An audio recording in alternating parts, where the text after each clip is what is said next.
Assalamualaikum warahmatullahi wabarakatuh. Selamat pagi anak-anak. Kita berjumpa kembali dengan mata pelajaran IPS. Kita menyambung pelajaran yang kemarin tentang kelangkaan ya.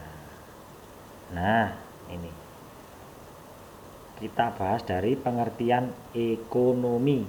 Ekonomi itu berasal dari dua kata, oikos dan nomos. Nah, ini berasal dari bahasa Yunani. Oikos artinya rumah tangga, nomos artinya peraturan.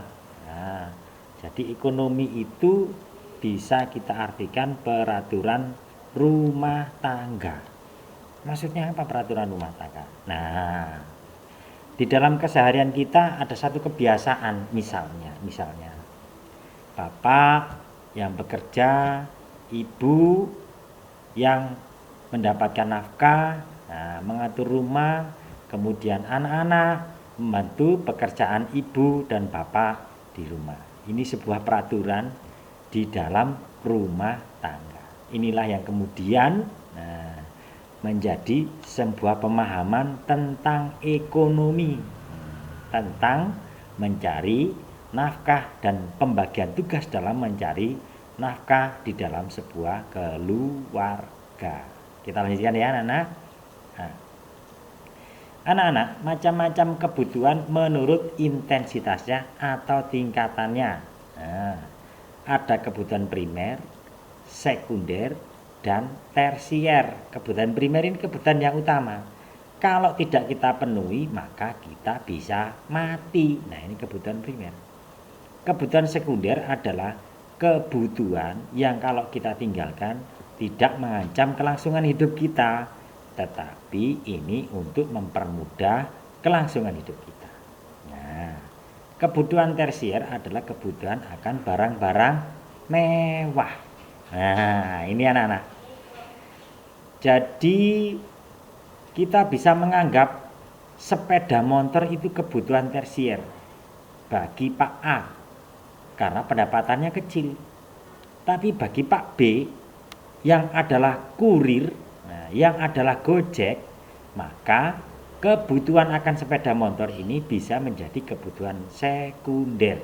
Begitu anak-anak. Jadi kebutuhan sekunder dan tersier ini juga tergantung akan kemampuan dan kondisi ekonomi seseorang. Nah, begitu ya. Kita lanjutkan. Nah, ini macam-macam kebutuhan menurut sifatnya. Ada dua, yaitu kebutuhan jasmani dan kebutuhan rohani.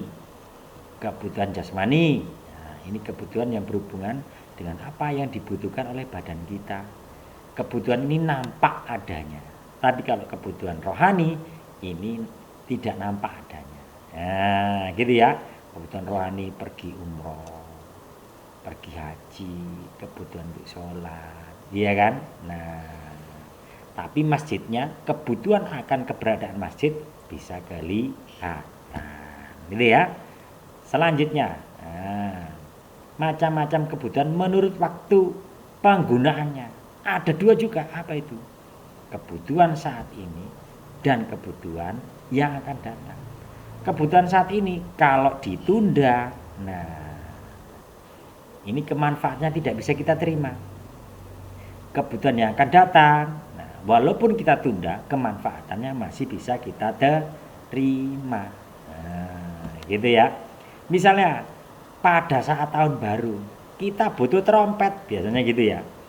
Kalau tahun baru sudah usai, maka tingkat penjualan trompet akan menurun. Nah, itu anak-anak ya. Nah, oke. Terima kasih anak-anak, akan kita lanjutkan lagi.